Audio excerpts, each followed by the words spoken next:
And it's very awkward with this stick in front of you. Using this grid to fix the perspective and to help the drawing is just one of the dozens of things artists have tried to do, really to make the first mark easier. It never stops being daunting sitting down to draw something when what you're doing is producing a confidence trick. And they've used things like camera obscuras. In fact, I think people thought that Vermeer painted from a camera obscura, where you project an image is projected onto a board.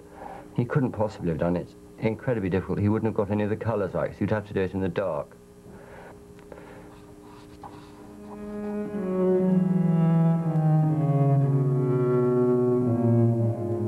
Living in a small, closely knit community, Vermeer learned to protect his privacy. Yet the Dutch remain immensely curious about their neighbours. This must have been painful to an artist who once told a visiting Frenchman that he had no picture to show him when he had a roomful next door.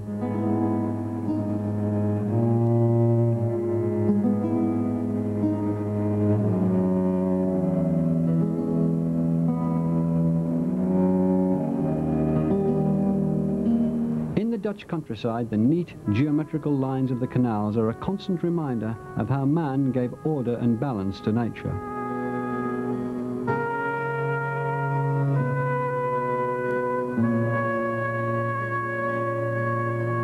This confident, scrupulously tended land had been under threat for many decades when Vermeer was born.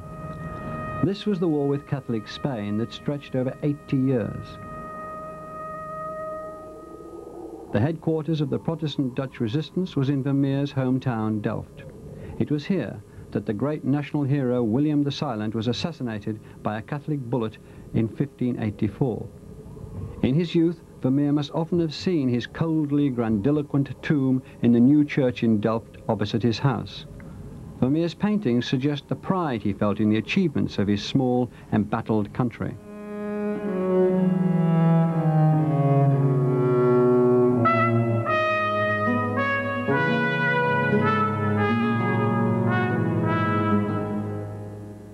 The Eighth War had a tremendous impact on Dutch society. A republic was born, a monarchy, an independent state, part of a large Spanish empire. And for most, I think important is the birth of an own culture, a culture of middle class, so not a nobility, with a display of wealth not by palaces, with a participation of nearly all social layers of society.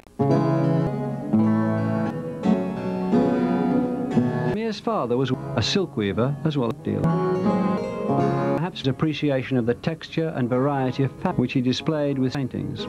Like his father, he too became an art dealer.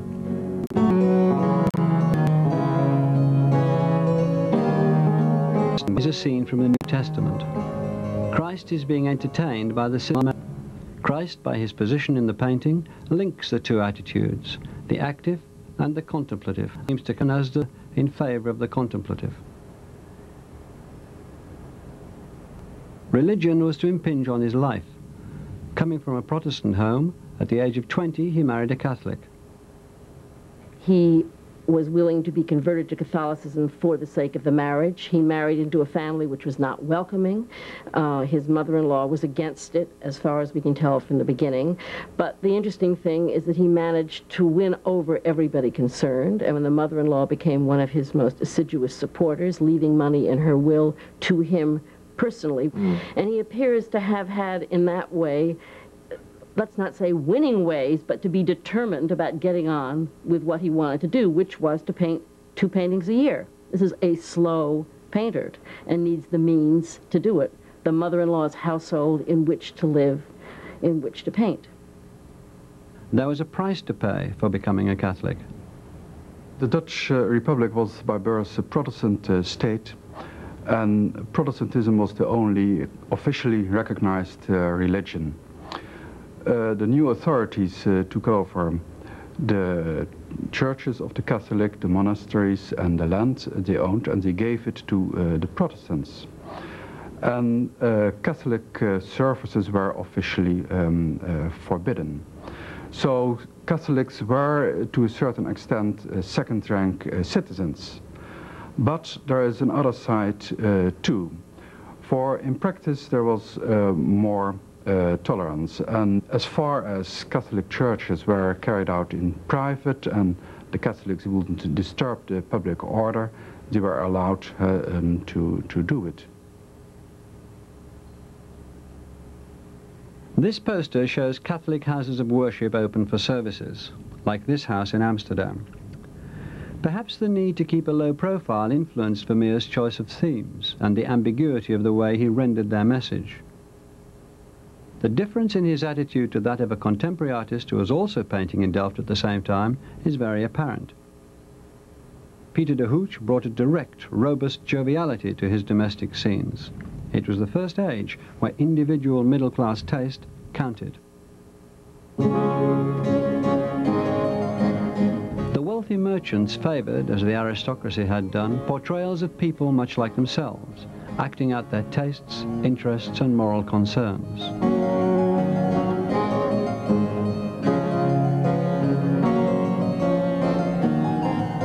Vermeer must have known the work of artists like Nicholas Mace, the idle servant.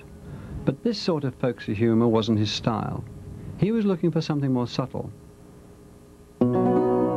His portrayal of a girl asleep is awkward in overall composition, but brilliant in detail.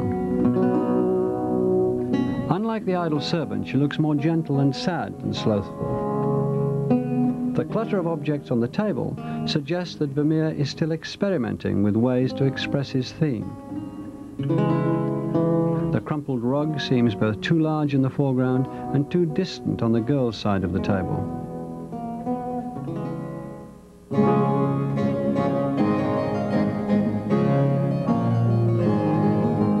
While a painting stolen from the Beit collection in Dublin was rediscovered in 1993, we had the opportunity to make a first examination of the painting while it was still in Antwerp.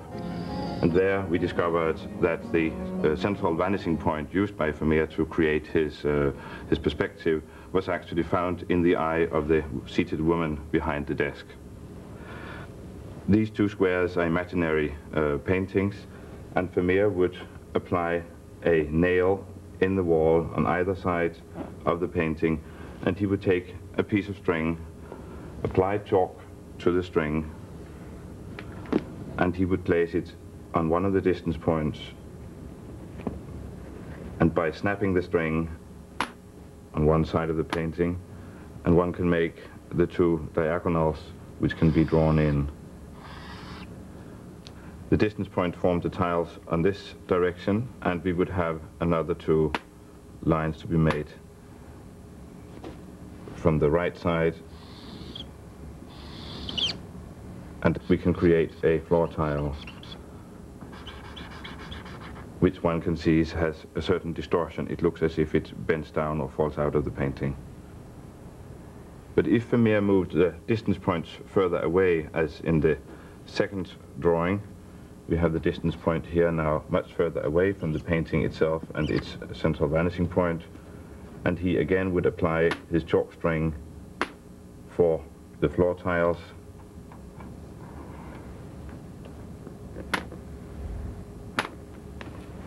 One would be able to see that